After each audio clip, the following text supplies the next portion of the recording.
তো আজকে তোমাদের সঙ্গে শেয়ার করব চিলি চিকেন রেসিপি। তো তার জন্য এখানে আমি 1.5 কিলো মতো মাংস নিয়ে নিয়েছি আর এটা সুন্দর করে পরিষ্কার করে ধুয়ে রেখেছি। এবার এটাকে ম্যারিনেট করে রাখবো। তো প্রথমে এখানে দিয়ে দেবো আমি জিরে গুঁড়ো, দিয়ে দেবো হলুদ গুঁড়ো, গোলমরিচ গুঁড়ো আর ধনে গুঁড়ো। এবারে দিয়ে দিলাম টক দই পরিমাণ মতো, 2 থেকে 3 চামচ মতো আমি দেব এখানে। দেন দিয়ে দেবো এখানে আদা রসুন বাটা পরিমাণ মতো। এবারে আমি পেস্টটাকে ভালোভাবে মিক্স করব।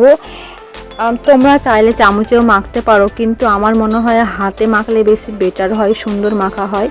আর তার সঙ্গে সর্ষের তেল। আগেই বলে দিই, এখানে আমি লবণ বাদে সব মশলাই দিয়ে দিয়েছি। এখন লবণ দেওয়া যাবে না, যখন আমি ফ্রাই করব চিকেনটাকে তখন লবণ দেব।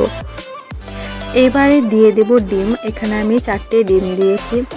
তারপর ডিম দেওয়ার পর পেস্টটাকে আমি ভালোভাবে মিক্স করব, যাতে মশলাগুলো পুরো মাংসের সঙ্গে মিশে যায়।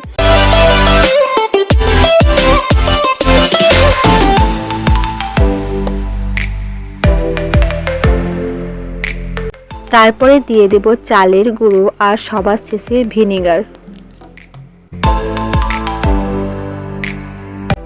আর একটু লেবু ছড়িয়ে দেব। দেন এবার এটাকে আমি ঢেকে দেব, প্রায় 15 থেকে 20 মিনিট পর্যন্ত ওয়েট করব। এইদিকে কড়াই গরম হয়ে গেলে আমি একে একে কেটে রাখা পেঁয়াজ আর ক্যাপসিকামগুলি হালকাভাবে ফ্রাই করে নেব। এই যে ফ্রাই করা হয়ে গেছে। এইবারে আমি চিকেনটাতে এবার লবণ ছড়িয়ে দেব। দেন কড়াইয়ে তেল দিয়ে এবার আমি চিকেনটাকে ফ্রাই করে নেব। চিকেনটা কিন্তু ভালো মতো ফ্রাই করতে হবে, যেমন পুরোটা লাল লাল হয়।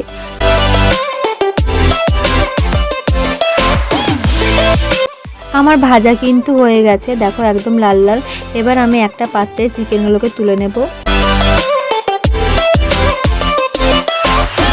সব চিকেন কিন্তু আমি তুলে নিয়েছি। এবার আমি তাতে দিয়ে দেবো পেঁয়াজ কুচি আর লঙ্কা কুচি আর একটু লবণ ছড়িয়ে দেব। দেন দিয়ে দেবো টমেটো কুচি। দেন পেস্টটাকে আমি ভালোভাবে মিক্স করব। এইবারে এই পেস্টটাতে আমি একে একে সব রকমের মশলা একটু একটু করে দেব। দেন এই মাংসের যে মশলা ছিল সেটাকে আমি দিয়ে দেবো এর মধ্যে। এবারে দিয়ে দেবো এলাচ আর দারচিনি। দেখো পেস্টটা কিন্তু আমার হয়ে গেছে। এবার আমি তাতে দিয়ে দেবো গরম জল। এইবারে চিকেনটা আমি দিয়ে দেবো এর মধ্যে, দিয়ে একটু নাড়াচাড়া করবো ভালো করে। এইবারে পেঁয়াজ আর ক্যাপসিকামটা দিয়ে দেবো। দেন সবার শেষে দিয়ে দেবো টমেটো কেচাপ। দেন রেডি চিলি চিকেন। আজকে রান্নার ভিডিও তোমাদের কেমন লেগেছে অবশ্যই জানাবে এবং তোমরাও ট্রাই করে দেখবে কেমন হয়। আশা করি তোমাদের অনেক ভালো হবে। ভালো থাকবে। টাটা।